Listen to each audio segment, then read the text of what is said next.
in healthy communication.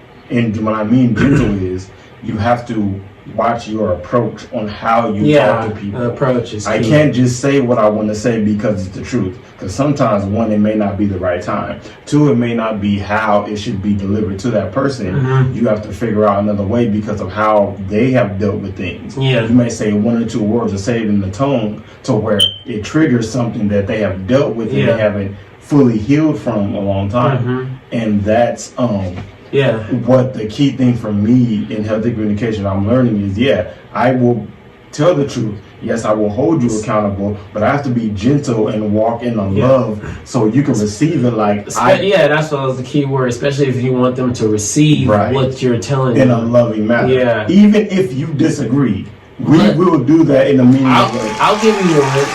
Even me starting to coach baseball and stuff, sometimes people don't take the gentle or kind approach.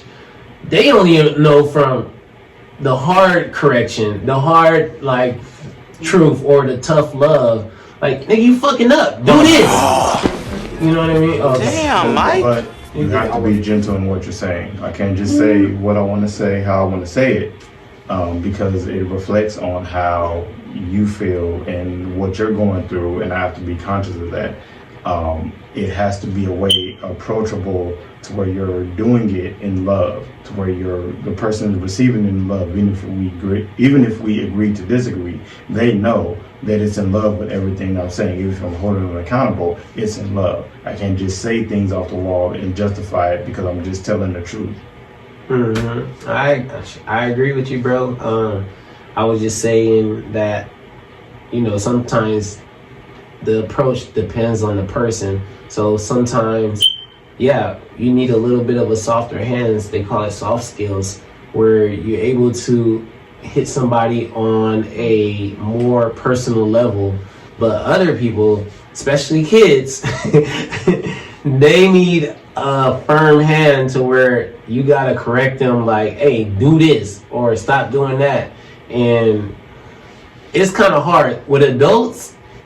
I would say maybe you need to be able to level with them, because adults feel like maybe they know more or have a better understanding of the world.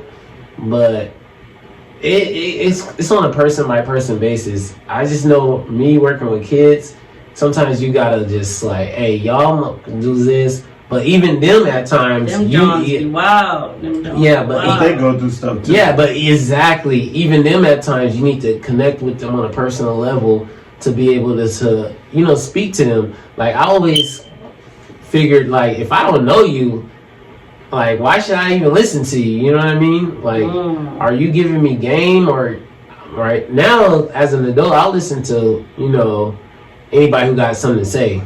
Like, if you got something to say, and I'll listen. Like, I'm not tripping. But if it's somebody like young, they're usually like, what the fuck is this old nigga talking about? You know what I mean? And I don't know if it's a sense of pride, sense of ego. Like, I know everything in the world, but it's definitely an approach. I would say the key is an approach. It's life experiences. Like, my God, I was tripping off that, I think, yesterday. I'm like, I was going back to how I grew up and what my uncles taught me on how to be a man. And I was like, I seen them as such elder statesmen, even though they weren't old, but I seen them as these old, wise men. Yeah. And I never seen myself there.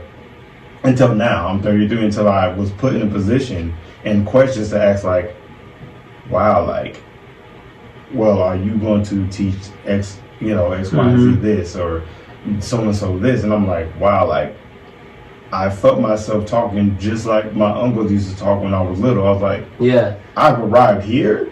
Like, I can give advice. Like, and I think I can give my life experience of what I know and what I've learned to younger. I didn't think that came to like fruition. Bro, I really feel like that's been the missing key, like, as far as like boys becoming men, is the guidance, the lessons, the mentorship. And I feel like that's been lacking because a lot of our men went to jail, or they died, or they just don't give a fuck. You know what I mean? Right. And it's becoming more better now because now we have the internet. You can plug into ET. You can plug into Jeremy Anderson. You can plug into Inky Johnson. You can plug into my frat brother Charles Oglesby. You can plug into Antonio Topes. Like, we're so much more communication based now than before. I feel like there's no excuses of why we shouldn't be prospering, especially as men. You know what I mean? But But what you think, Jasmine?